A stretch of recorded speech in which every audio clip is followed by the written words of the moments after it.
bonjour Thierry. L'une des traditions du Salon de l'Agriculture, c'est la traite. Et ce matin, c'était la traite avec le ministre de l'Agriculture. Et puis il y avait une petite nouveauté quand même cette année, et non négligeable. C'est la venue de la présidente de l'Assemblée nationale, Yaël Braun-Pivet, qui est venue et apparemment avec beaucoup de plaisir faire la traite et qui semble intéressée par la filière laitière et notamment, je pense que c'était une des premières fois qu'elle assistait à une traite et qu'elle branchait une vache puisqu'elle a eu l'occasion avec un jeune éleveur de pouvoir brancher une vache et ça a été pour nous l'occasion de lui expliquer aussi tout le travail des éleveurs matin et soir en termes de qualité du lait. C'est bien sûr d'avoir des qualités sanitaires et la propreté de la vache.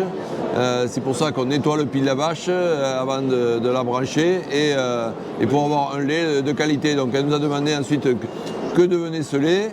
Ce lait il a été ramassé par une laiterie qui le transforme et comment fonctionne le matériel. Donc on est allé ensuite derrière dans les coulisses de la traite du salon de l'agriculture pour montrer les tanks à lait qui stockent le lait, puisqu'il y a à peu près 300 vaches qui sont traitées tous les jours au salon de l'agriculture et quasiment plus de 3000 litres de lait qui sont collectés et produits sur le salon de l'agriculture.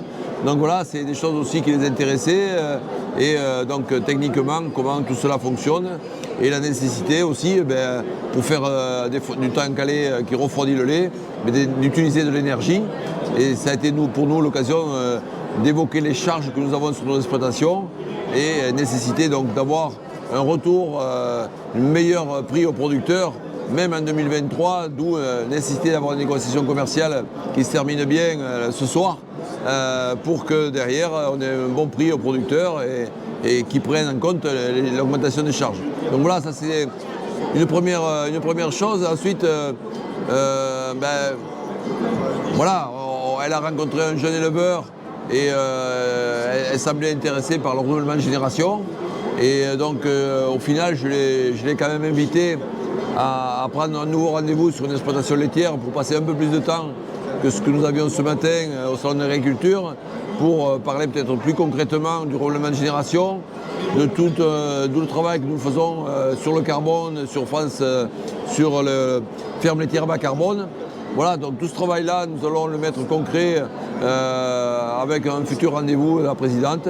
Et au retour, après, avec le ministre de l'Agriculture, nous avons pu évoquer des sujets peut-être un peu différents, puisque je lui ai parlé du Nutri-Score et de l'aberration qu'était le Nutri-Score dans la première version déjà, mais la deuxième version qui est sur la table aujourd'hui, où le lait deviendrait une boisson et serait déclassé dans le Nutri-Score.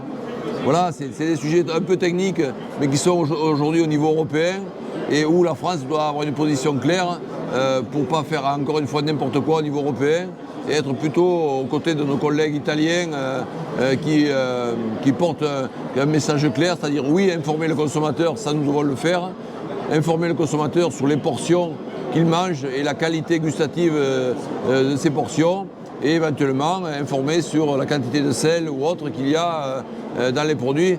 Mais ne faisons pas peur aux consommateurs avec les produits laitiers. On a besoin de produits laitiers en informant correctement le consommateur. Merci Thierry. À très bientôt sur le podcast de Ceux qui font le lait.